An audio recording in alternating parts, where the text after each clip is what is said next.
Ni katika maeneo gani?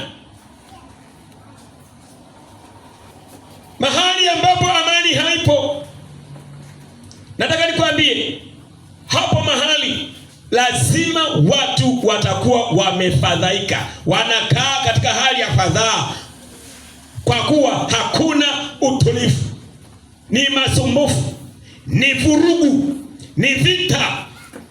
Ndio maana inatakiwa amani ionekane. Haijalishi kwenye familia, haijalishi kazini, haijalishi mahali pengine popote. Amani ya kweli inatoka kwa Yesu. Jamani, haleluya. Amani ya kweli inapatikana kwa nani? Kwa Yesu. Hakuna mahali ambapo pana amani ya kweli. Yesu pekee anaweza kutoa amani ambayo haina gharama ya kuumia, haina gharama ambayo ya kusumbuliwa. Yesu pekee. Jina Bwana libarikiwe. Hivyo basi, nataka nikwambie,